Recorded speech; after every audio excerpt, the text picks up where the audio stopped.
Baik, ibu-ibu kita mulai. Bismillahirrahmanirrahim. Assalamualaikum warahmatullahi wabarakatuh.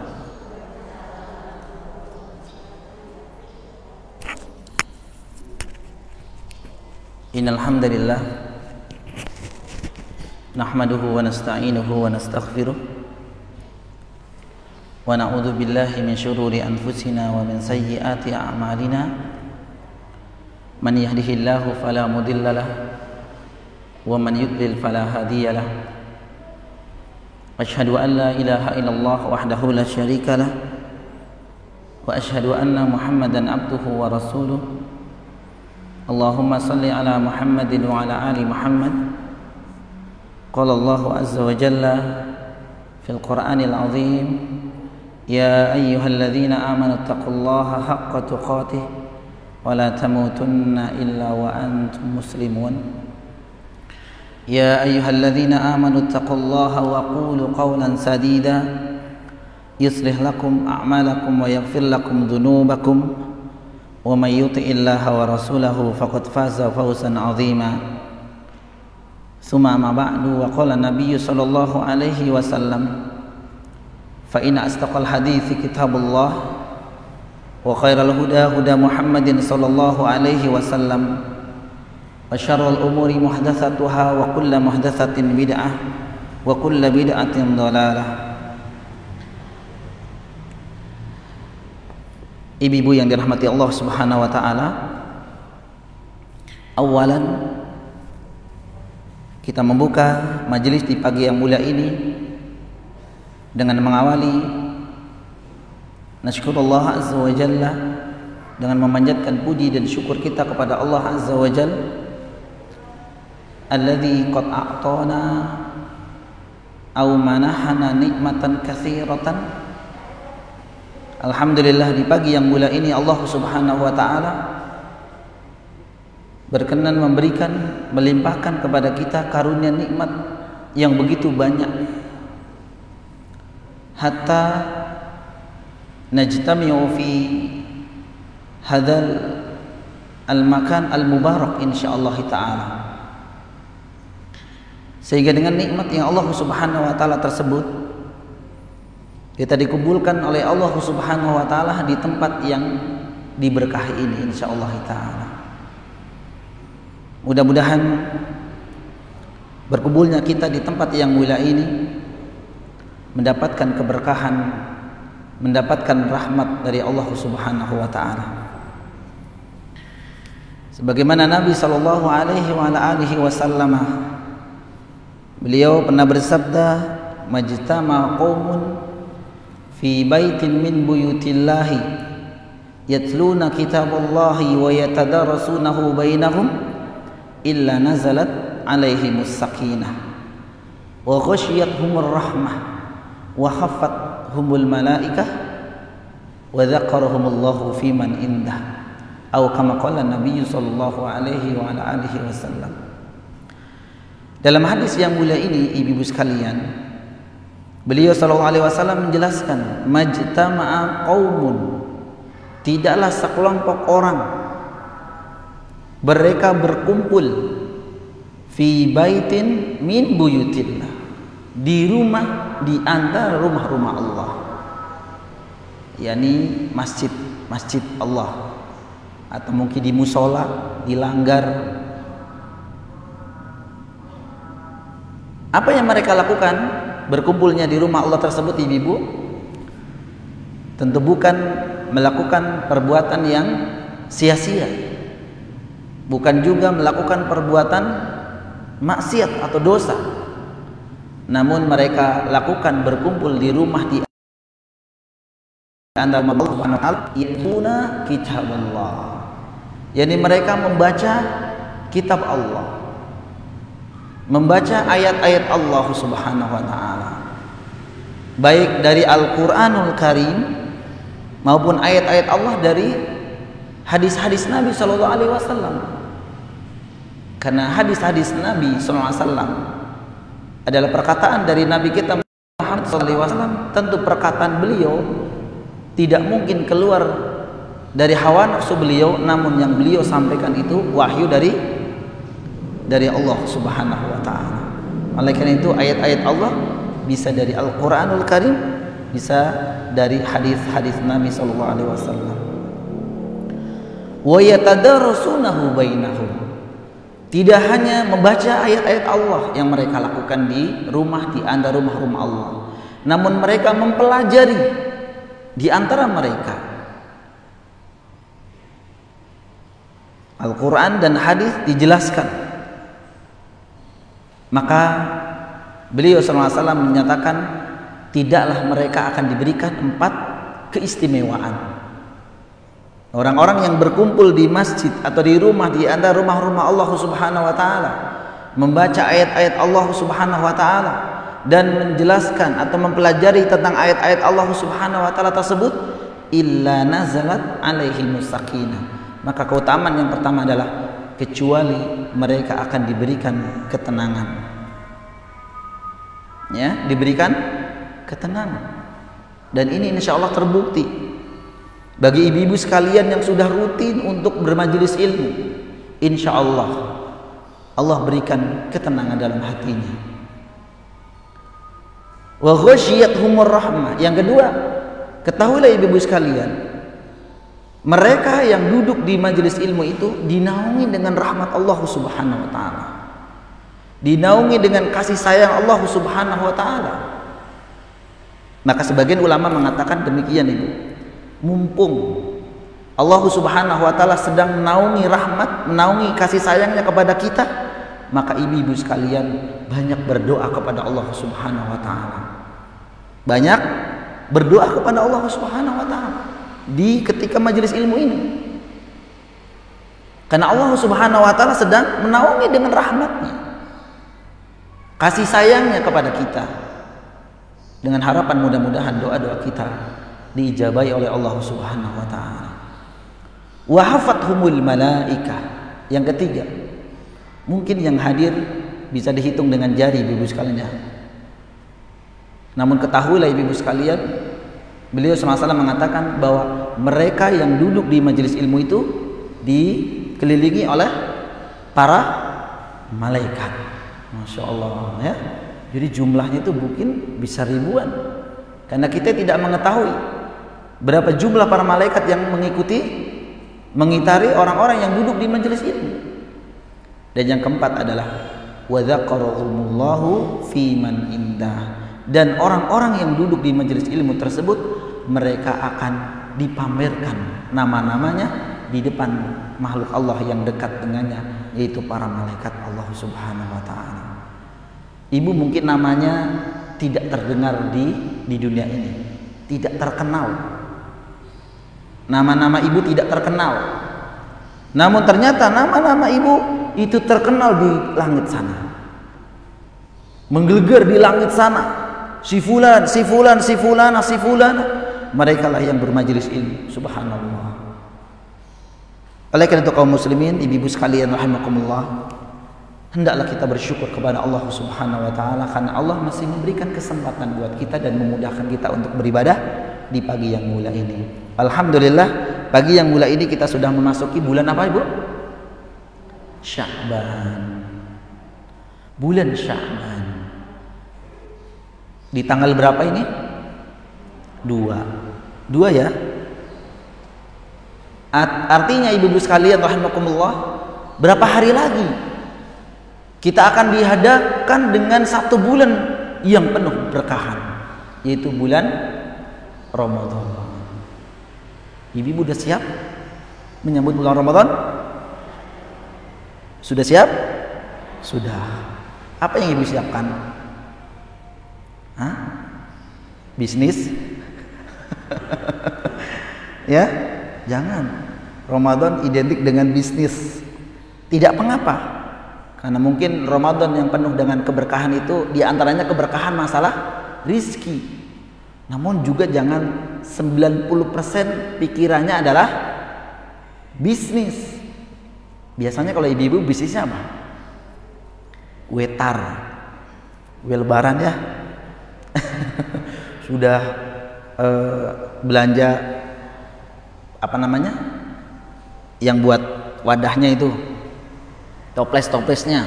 Bahkan subhanallah ya, satu kamar itu penuh dengan toples. Kemudian bahan-bahan kuenya ibu sudah beli, ditambah lagi mungkin peralatannya yang kurang ya, karena tahun-tahun lalu mungkin ibu kewalahan melayani pembeli, ibu sudah ngetekin sama teman-temannya, bantu jadi karyawan dadakan. Subhanallah ya, dan itu boleh, tidak mengapa ibu sekalian. Namun tentu ibu sekalian rahimakumullah, ini sedikit ya sebelum kita masuk ke bab yang kita akan bahas insyaallah. Persiapan kita tentang Ramadan, apalagi Ramadan sudah di depan mata kita, maka jangan sampai ketika masuk di bulan Ramadan nanti kita justru dilemahkan oleh Allah Subhanahu wa taala untuk melaksanakan ibadah di bulan Ramadan tersebut. Saya mau tanya ibu-ibu sekalian, ibu-ibu sudah berapa kali Ramadan dilewati oleh ibu? Ya sepanjang umur kita. Umur ibu misalkan 40 tahun, jadi Ramadan sudah 40 kali. Yang 50 tahun, 60 tahun atau mungkin lebih atau kurang dari itu, maka sekian lamanya pula atau sekian kali pula Ramadan telah kita lewati bersama-sama. Nah, pertanyaannya ibu-ibu sekalian, Ramadan mana yang menurut ibu itu paling khusyuk beribadah? Nggak ada Ustaz. Wah, jangan sampai bilang nggak ada. Iya, tahun lalu aja Ustaz, saya batalnya 5 kali. Kalau ibu-ibu mungkin kalau ada halangan ya. Tapi misalkan ibu, maaf ya, haid tidak, nifas tidak, artinya halangan-halangan yang memang khusus untuk kaum ibu-ibu tidak ada, bolong juga. Bolongnya karena kalau kena sakit, uzur, tapi karena tidak uzur misalkan. Terutama buat bapak-bapak biasanya nih, dilemahkan oleh Allah Subhanahu wa taala untuk melakukan ibadah. Kemudian sholat tarawihnya itu ada bolong berapa kali? 20 kali. Hah? Baca tarawih cuma 10 hari. Ngapain aja ibu? Ya, hari ke-11 itu udah orderan, itu udah Masya Allah Ustadz, satu orang aja 10 kotak, itu ada sekitar 50 orang. Siangnya ibu belanja, malamnya ibu bikin, belum nganter-nganternya, tarawihnya cuma 10 hari. Iya, bisa juga ibu sekalian rahimakumullah, demikian yang terjadi. Atau tilawah Qur'annya mana? Tilawah Qur'an cuma malam pertama aja Ustadz. Ya kan, malam pertama ibu mempeng banget ya, sampai jam 12 malam ibu baca Al-Quran karena siangnya tadi belum puasa. Malam kedua, malam ketiga sudah lemes, siangnya juga udah mikirin apa namanya tadi, pesanan baca Al-Quran belum, anak juga harus diantar untuk pesantren kilat dan seterusnya. Subhanallah, Ramadan bertumpuk. Bahkan tidak sedikit ibu-ibu sekalian yang Ramadan tersebut itu betul-betul Allah Subhanahu wa taala melemahkan. Ternyata ibu-ibu sekalian, lemahnya seorang ketika melaksanakan ibadah di bulan Ramadan itu ternyata bukan datang dengan sendirinya, tapi karena ada sebab. Apa sebabnya ibu sekalian? Apa kira-kira sebabnya? Sebabnya sebagaimana disampaikan oleh seorang ulama, Abu Bakar Az-Zur'i rahimahullah ta'ala. Jadi banyak kaum muslimin yang gagal di bulan Ramadan, gagal ibadah ya, bukan gagal bisnisnya. Itu karena diantaranya adalah beliau sampaikan karena para kaum muslimin itu lalai dengan kewajiban Ramadan. Beliau mengatakan gini, di antara yang menyebabkan orang kaum muslimin itu gagal ketika di bulan Ramadan itu karena beliau sampaikan at-tahawun bil amri idza hadara waqtuhu. Jadi karena sikap lalai terhadap kewajiban, yang kewajiban itu sudah berada di depan mata. Nah, seperti Ramadan ini ibu sekalian. Ramadan kurang berapa hari lagi? Nih, saya kasih contoh ringan. Coba, kalau ibu sholatnya itu on time atau sering mulur? Ibu-ibu nih, maaf. Sering on time atau mulur? Molor. Sering molor. Nih, kalau misalkan ya, saya juga sering ngomong sama bapak-bapak ketika mereka sedang bekerja, ya, kemudian ada panggilan adzan. Ada panggilan adzan. Kemudian dia mengatakan, nanti. Artinya dia lalai dari panggilan Allah Subhanahu wa taala. Coba kira-kira ketika ibu melaksanakan jam duhur itu jam 1:30 misalkan, kira-kira ibu lebih khusyuk jam 1:30 apa jam 12 pas waktu adzan? Biasanya ibu tuh cepet-cepet kalau 1:30. Itu aja udah pikiran apa yang dikerjakan. Itu kenyataannya kita dilemahkan oleh Allah Subhanahu wa taala melaksanakan ibadah sholat tersebut. Pengennya buru-buru, cepet-cepet. Takut ada yang beli, begitu ya Bu ya? Takut ada yang beli, ada yang mesen. Tapi berbeda dengan orang yang ketika sebelum adzan saja, sebelum adzan nih, mereka udah siap-siap 5 menit atau 10 menit sebelum adzan mereka sudah ambil air wudhu. Bapak-bapak nih, kemudian sudah mau ke masjid.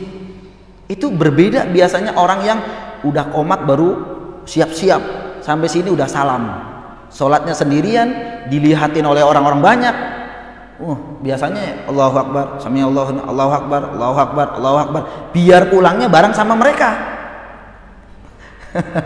Begitu ibu ya. Biar pulangnya bareng sama mereka. Karena kalau pulangnya sendirian, bapak masbuk tadi ya, ada yang nyeletuk begitu aja kadang.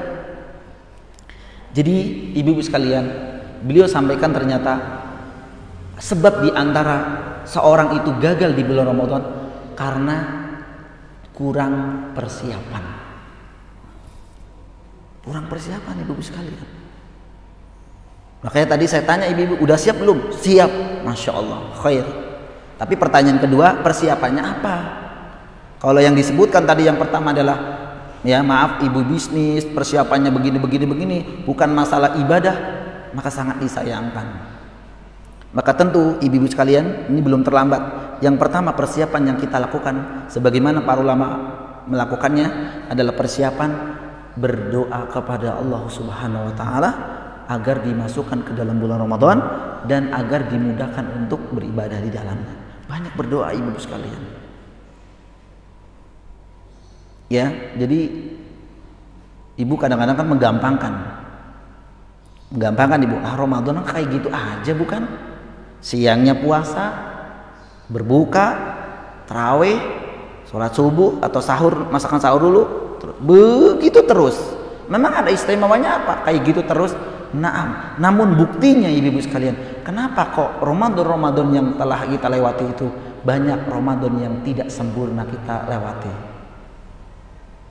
Karena kita menyepelekan. Maka yang pertama banyak berdoa ibu-ibu sekalian. Ya.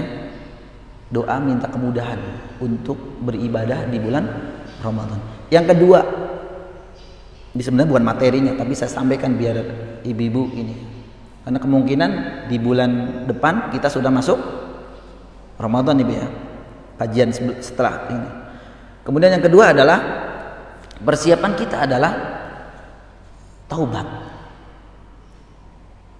bertaubat ibu. Taubat itu artinya apa? Ya, meninggalkan sesuatu yang dimurkai Allah Subhanahu wa taala. Karena sebenarnya ibu, bukan hanya Ramadan. Ibadah-ibadah selain Ramadan pula ketika kita kok susah untuk melaksanakannya, itu ada satu sebab sebenarnya di antara sebab-sebab. Kenapa ibu kok susah banget bangun malam? Kenapa ibu susah sekali sedekah? Kenapa ibu susah untuk belajar? Kenapa ibu susah untuk membaca Al-Qur'an? Segalanya susah, ibadah itu segalanya susah. Itu karena dosa. Iya, dosa. Maka banyak bertobat kepada Allah Subhanahu wa taala. Insya Allah ketika Allah menghapus dosa-dosa kita, hati kita bersih, dan kemudian kita dimudahkan oleh Allah Subhanahu wa taala untuk melakukan ibadah. Gampang banget kalau sedekah tuh, gampang banget Bu. Nih. Baca Al-Qur'an juga gampang banget. Karena hatinya bersih. Persiapan ketiga yang terakhir Ibu ya. Ilmu. Ilmu tentang apa? Tentang Ramadan.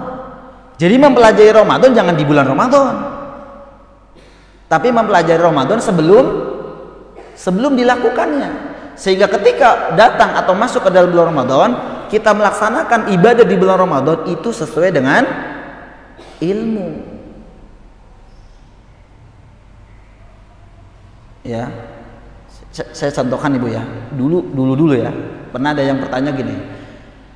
Bertanyanya itu mepet-mepet. Mau adzan subuh.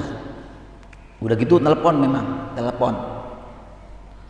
karena nelpon mungkin saya nggak keangkat ya, karena mungkin telepon udah mau subuh kan, apalagi misalkan biasanya saya ngisi kajian habis subuh di mana, itu saya nggak keangkat. Nah ketika saya angkat, saya buka HP saya jam 5:30 apa jam 6 ini setelah kajian, itu banyak telepon. Saya tanya, Pak, Bapak telepon tadi? Iya Ustadz, saya tadi telepon. Kenapa emang? Teleponnya sebelum subuh ya? Saya bingung Ustadz. Tadi malam ya. Oh maaf, bukan sebelum subuh, habis subuh. Jadi teleponnya habis subuh, udah masuk subuh. Dia ngomong, saya tadi itu maaf ya Ustadz ya, malam itu hubungan sama istri. Itu kesiangan. Ini baru bangun Ustadz, tadi pas telepon Ustadz itu jam 5 misalkan. Itu saya bingung Ustadz, saya terusin puasa atau saya batalin? Ibu, kalau seperti ini terusin puasa atau batalin? Nah, nggak sahur ya, karena kan kelewat. Sebelum saya jawab, saya tanya, terus Bapak sekarang puasa nggak? Enggak, makan sama istri. Aduh gitu ya.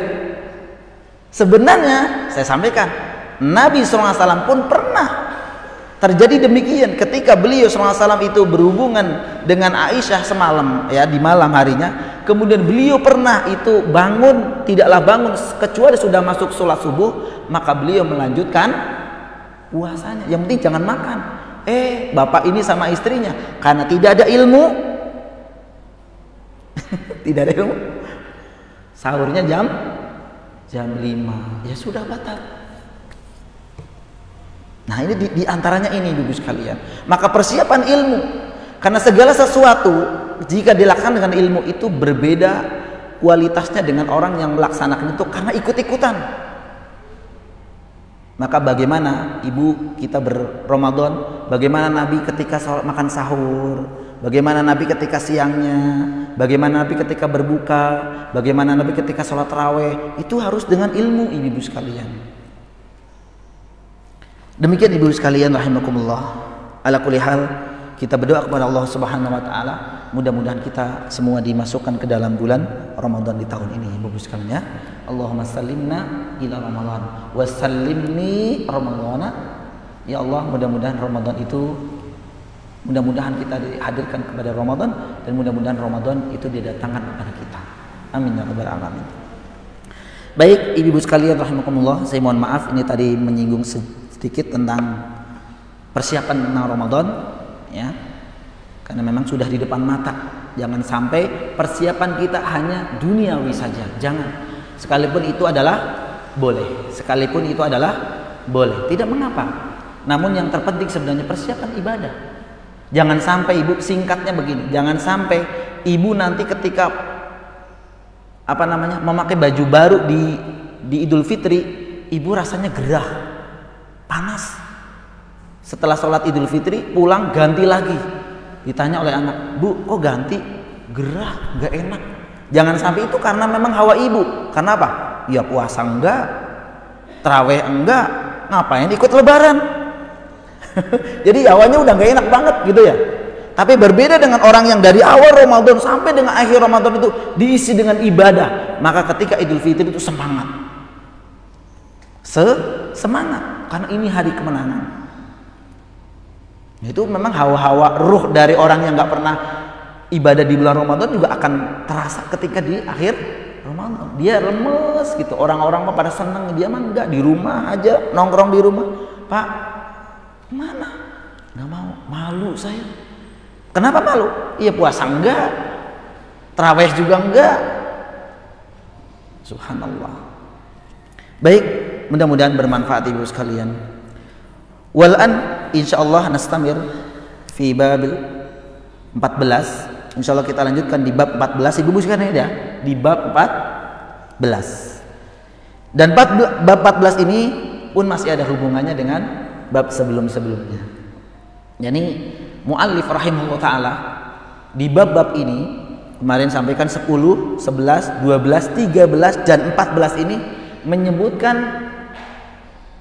macam-macam perbuatan yang termasuk perbuatan syirik. Yang pertama di bab 10 kemarin adzabhu li ghairillah. Minasyirki adzabhu li ghairillah. Yani perbuatan termasuk perbuatan syirik menyembelih binatang untuk selain Allah Subhanahu wa taala. Kemudian juga disebutkan oleh beliau di bab ke-12-nya yakni minasyirki an-nadhru li ghairillah. Bernadar termasuk kesyirikan, bernadar dengan niat untuk selain Allah Subhanahu wa taala. Di bab 13 kemarin juga minasyirki al-isti'adatu li ghairillah.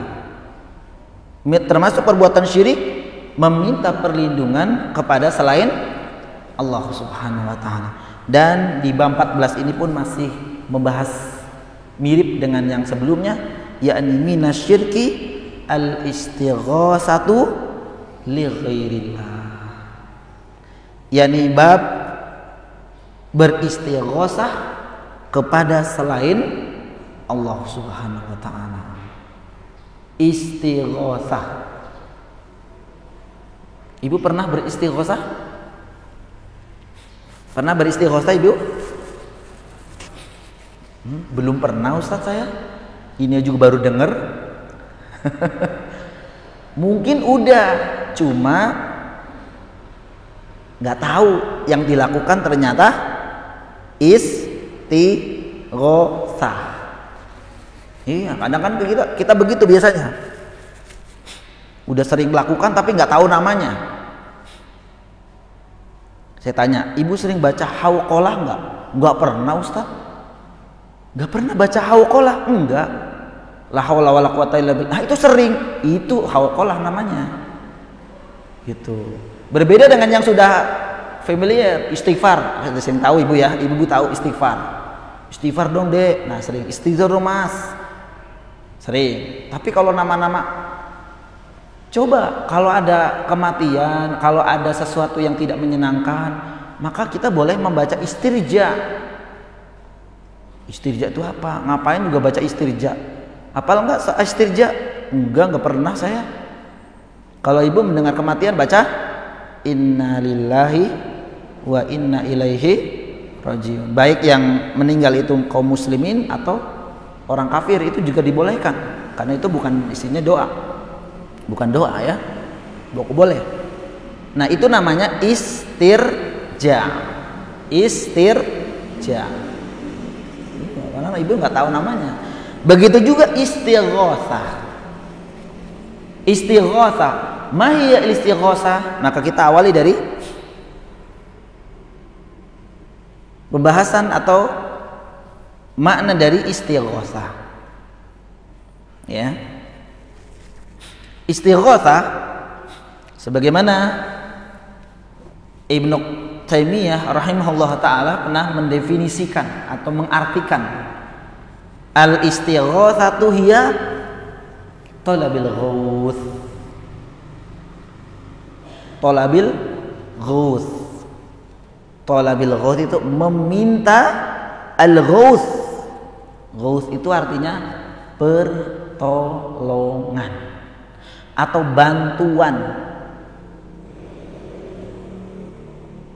Meminta pertolongan atau bantuan.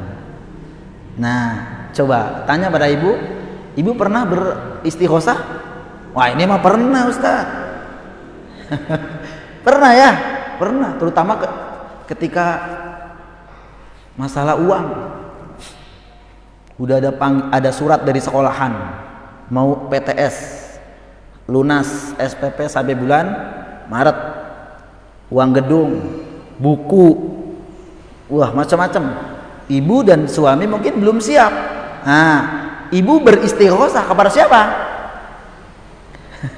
Kepada adik ibu mungkin, ditelepon, Mas, kakak ibu ada tunggakan nih, saya harus bayar. Nah, itu namanya istighosah secara lughatan, secara bahasa. Meminta bantuan, meminta pertolongan, itu namanya istighosah. Namun dalam hal ini istighosah, kata beliau, ya, yang dimaksud al-maqsudu huwa istighosah, yakni yang disebut dengan istighosah, meminta bantuan di sini kata beliau adalah meminta agar dihilangkan kesulitannya. Jadi istighosah itu secara istilah meminta bantuan agar dihilangkan kesusahan atau kesulitannya. Itu namanya istighosah. Ya sama dengan ibu tadi ketika mungkin kepepet tidak punya biaya untuk syarat UTS atau PTS, maka ibu beristighosah kepada kakak atau keluarga ibu yang lain yang dirasakan mampu. Nah, tapi kita akan bahas nanti istighosah seperti ini boleh tidak seperti itu, atau sebagaimana judulnya, istighosah yang dinamakan istighosah termasuk perbuatan syirik, itu istighosah yang seperti apa? Berarti nggak boleh, Ustadz dong utang sama kakak saya, itu katanya syirik, minasyirki